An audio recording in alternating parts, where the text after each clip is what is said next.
Dignitas Infinita, Declaration on the Human Dignity following.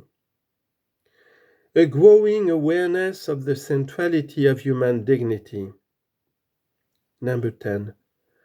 Already in classical antiquity, an intuition about human dignity emerged from a social perspective that viewed each person as invested with a particular dignity based on their rank and status within an established order. From its origins in the social sphere, the word dignity, then, was used to describe the differentiated dignity of beings in the cosmos. In this view, all beings possess their own dignity according to their place within the harmony of the whole. Some high points of ancient thought did begin to acknowledge a unique place for humans as being endowed with reason, able to take responsibility for themselves and others in the world. Nevertheless, a way of thinking that would be able to ground our respect for the dignity of every human person in every circumstance was still a long way away. Biblical perspectives. Biblical revelation teaches that all human beings possess inherent dignity because they are created in the image and likeness of God. God said, "Let us make man in our image after our likeness." So God created man in his own image. In the image of God he created him. Male and female he created them. Book of Genesis, chapter 1, verse 26 to 27. With this, humanity has a specific quality that means it is not reducible to purely material elements. Moreover, the image does not define the soul or its intellectual abilities, but the dignity of man and woman. In their relationship of equality and mutual love, both the man and the woman represent God in the world and are also called to cherish and nurture the world. Because of this, to be created in the image of God means to possess a sacred value that transcends every distinction of a sexual, social, political, cultural, and religious nature. Our dignity is bestowed upon us by God. It is neither claimed nor deserved. Every human being is loved and willed by God and thus has an inviolable dignity. In Exodus, at the heart of the Old Testament, God shows himself to be the one who hears the cry of the poor, sees the misery of his people, and cares for those who are least and for the oppressed.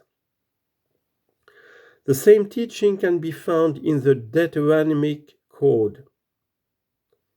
Here, the teaching on rights is transformed into a manifesto of human dignity, particularly in favor of the threefold category of the orphan, the widow, and the stranger. The ancient precepts of Exodus are recalled and applied to the moment in the preaching of the prophets who represent the critical conscience of Israel. The prophets Amos, Hosea, Isaiah, Micah, and Jeremiah have entire chapters denouncing injustice. Amos bitterly decries the oppression of the poor and his listeners' failure to recognize any fundamental human dignity in the destitute. Isaiah pronounces a curse against those who trample on the rights of the poor, denying them all justice. Woe to those who decree iniquitous decrees and the writers who keep writing oppression, to turn aside the needy from justice. This prophetic teaching is echoed in wisdom literature. For example, Sirach equates the oppression of the poor with murder. Quote, "To take away a neighbor's living is to murder him. To deprive an employee of his wages is to shed blood." In the Psalms, the religious relationship with God comes through the defense of the weak and needy. Quote, "Do justice for the weak and the orphan. Give justice to the poor and afflicted. Rescue the weak and the needy. Set them free from the hand of the wicked." Psalm 82. Born and raised in humble conditions, Jesus reveals the dignity of the needy and those who labor. Then, throughout his public ministry, he affirms the value and dignity of all who bear the image of God, regardless of their social status and external circumstances. Jesus broke down cultural and cultic barriers, restoring dignity to those who were rejected or were considered to be on the margins of society, such as tax collectors, women, children, lepers, the sick, strangers, and widows. He heals, feeds, defends, liberates, and saves. He is described as a shepherd who is concerned about the one sheep that was lost.